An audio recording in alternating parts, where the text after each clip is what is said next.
Be special one. Be unique one. Be different one. ઘેટાઓની ભેડ ના બનો. ભેડનો હિસ્સો ના બનો. અને ભીડ કાયમ રહેવાની છે. જો ભીડનો હિસ્સો તમે બન્યા તો તમારી એક ખાસ ઓળખ નહીં બને. યુ આર સ્પેશિયલ વન એ સાબિત નહીં થાય. અને આ દુનિયામાં લોકો એની જ રિસ્પેક્ટ કરે છે કે જો તમે કંઈક બધાથી જુદા છો, સ્પેશિયલ છો, યુનિક વન છો, તો જ લોકો તમને એક જબરજસ્ત રિસ્પેક્ટની નજરથી જુએ છે.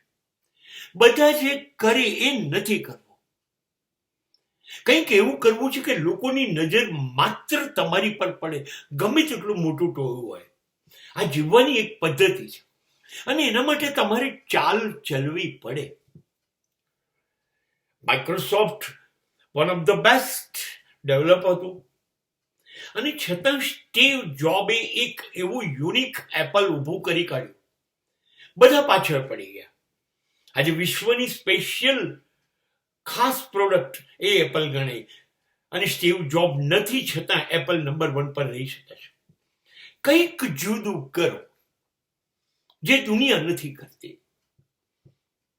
અને બધા કરે છે એવું કરશો તો તમારી એક ઓળખ નહીં બને. બહુ વર્ષો પહેલા શું થયું, મોગલોનો ત્રાસ વધારે હતો અને ભારતના માણસો ખાસ કશું એની વિરોધ કરી નહોતા શકતા. ત્યારે ભારતીયોની છાપ ભૂસાઈ જતી હતી. ત્યારે પંજાબમાં ગુરુ ગોવિંદસિંહે એક નવું સ્પેશિયલ વન એક યુનિટ ઊભું કર્યું જેને 5K આપ્યા, કડું, કટાર, એવી રીતે.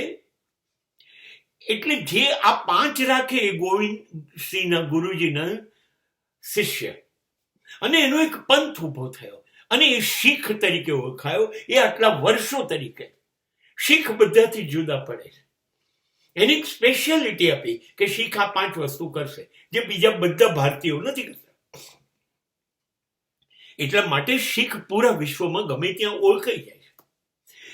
તમે તમારી એક ઓળખ ઊભી કરો. એ તમારું ડ્રેસિંગ હોય, એ તમારું ક્વોલિફિકેશન હોય, તમારી ડિગ્રી હોય, તમારી વર્તણૂક હોય, તમારી વાણી હોય, કંઈ પણ એવું કરો જે બધાથી જુદું પડતું હોય. What I mean, your behavior, your dressing, your smiling, everything, your communication skill, your thought process, everything must be different. બધા કરતા જુદું કંઈક જોશે. સમાજ તમને શોધી કાઢશે. ગમે તેટલી ભીડ હશે, you will be a liar.